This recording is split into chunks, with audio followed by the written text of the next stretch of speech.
him and with his family members and friends, etc. So Leo was not a very kind of professional or bookish chess player, but he was fairly good at chess.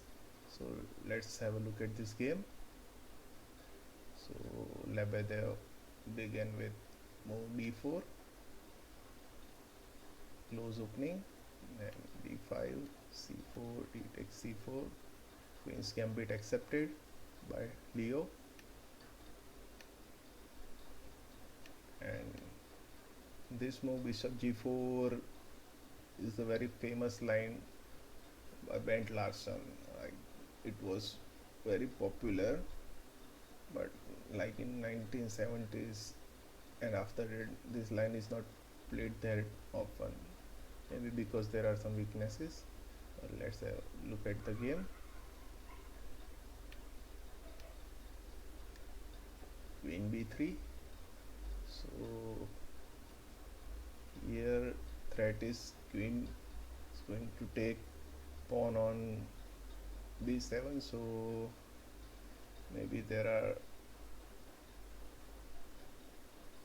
possible moves to defend this pawn, either queen to c8 or moving the pawn, but both are not that good positionally. So let's have a look at this game. First g takes f3 and b6. Now here move suggested by Stockfish is knight b2 d7. Let's have a look at this line. Rather than defending b pawn very passively, this is kind of active defense. So here line goes like this, and white is probably okay in this line even with broken castle. So now let's go back and have a look at the main move that was played during the game. That was rook g1. So after rook g1, c6 was played by count. Here another possibility is a6 maybe, but c6 was played during the game. Then knight c3, b5, giving the bishop back. So game continued like this, and here after a3, like black easily equalizes. Before this, Leo is a pawn down in the analysis, but bishop e2 was not that strong. So after a3, maybe there are chances for him to equalize. So let's have a look at this game. a3 first, this line after castle. It seems maybe that black king is in some kind of danger, but actually it survives because position of white king is also not very good. So here is almost equal, but what was played in the game was much more interesting. Let's have a look at that. Knight takes d5, e takes d5, and Leo castles. So here rook g4 was considered one of the main lines by chess engine, and even f4, but what was played during the game was bishop d3. So let's have a look at f4 first. This is far stronger move, and here in this line I think black is not better, but the position is kind of equal. So let's go back a few moves. Here what was played in the game was bishop d3. So after bishop d3, here count has real chance of equalizing the game with the move a3 again. But what, and even queen to h4 is really good. Actually it was not suggested by Stockfish, but when I analyzed inputting move queen to d4 into chess engine, I found that it is really actually playable, and it is, you can say, equivalent to a3 move, so that black can equalize. So let's have a look at the a3 here again. After a3 and queen h4, it seems that black queen may get trapped, but it is not so.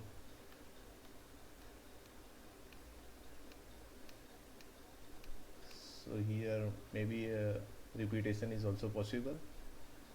So to avoid all these things, actually queen e7 was played during the game. It was a very defensive move, and reply by Lebedev was also very defensive. Like, after realizing that a3 can be equalizing for black, what Lebedev play in this position was a3. That is not a good move. The best move suggested by Stockfish was rook to g4. So trying to pile both rooks on g file.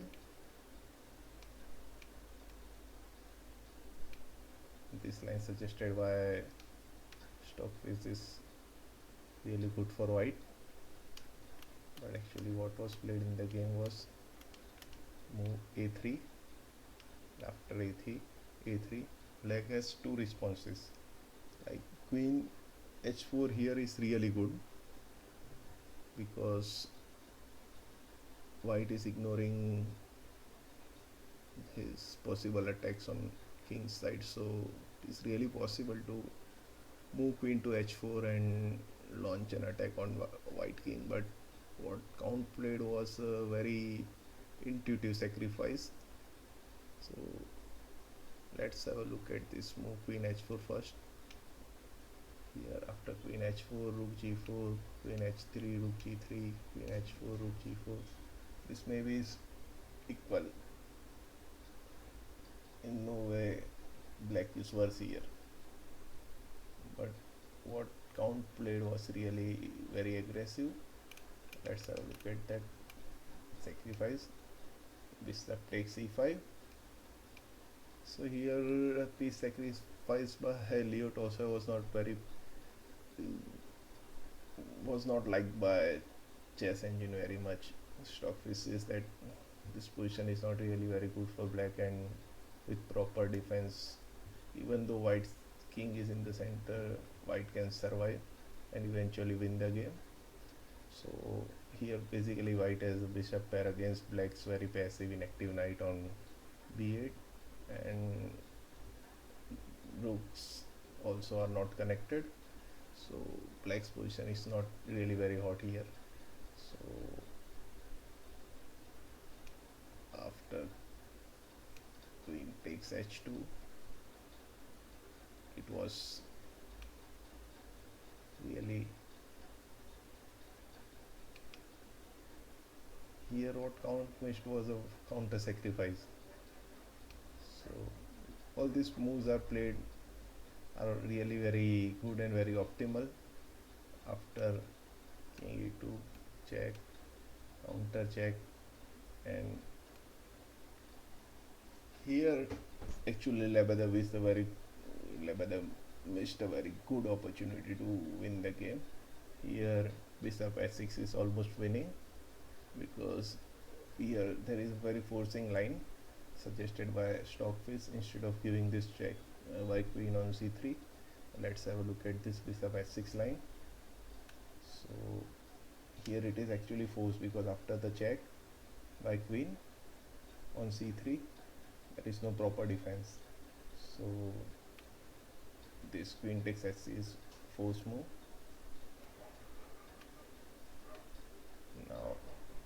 This is also force move. Queen takes g1, because if queen moves out of the g file, then queen check is lethal. So rook takes c1, and in this line we can see that now it is really hopeless for black. There are no chances of survival. So queen for rook, and here mate cannot be avoided, so it was really hopeless. But what was played in the game was queen check on c3 instead of bishop h6. So here now black has a real chance to survive after f6, because now when bishop goes to h6, rook goes to f7. Now this square was not empty for the rook one move before, so now rook can laterally defend g7 square, and even though white can pile rooks on g5, attack is not that strong. After rook to f7, position is not as strong as before. Still white is slightly plus, but position is not as strong as it was before. So now here what Stockfish suggested was real good move. Actually all human players would rather play rook to g4 or g3, or trying to pile on the g file for the attack, but here there is a very good move, rook g to d1, and now this is actually indirectly defending pawn takes bishop, because if d pawn takes bishop, then rook delivers check on d8, and there is no way to survive because of the back rank weakness. Knight is still on his home square, so rooks are not connected very well, and black's back rank is real weak. So let's have a look at this line. Queen has to go back, sub retreats, sub capture, and here after all these exchanges, white is clearly better.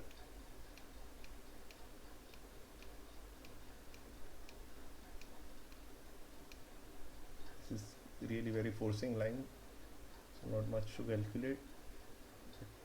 Actually this is actually not really easy to find. So let's go back to rook g4 move that was played during the game. Knight d7, and here there are queen takes c6 and rook c to g1, two moves. So in the game rook c to g1 was played, but let's have a look at queen a5. Queen takes c6. So if queen takes c6, queen takes, exchange,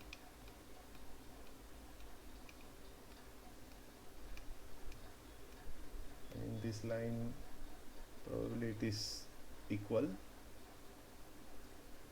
but what was played in the game was rook c to g1, and now back rank is not that weak. So after knight e5, what was played here was queen a5. That is not again a very good move. It is very superficial. Here if queen goes to a5, rook cannot capture the queen, and queen is actually threatening to capture rook on a8, but rook easily can move, or other rook can defend. So what was a better move here was rook g7. So one main line goes like this, and here white is still slightly better, but what was played in the game was queen a5. So here threat is queen takes 8, and rook cannot capture queen.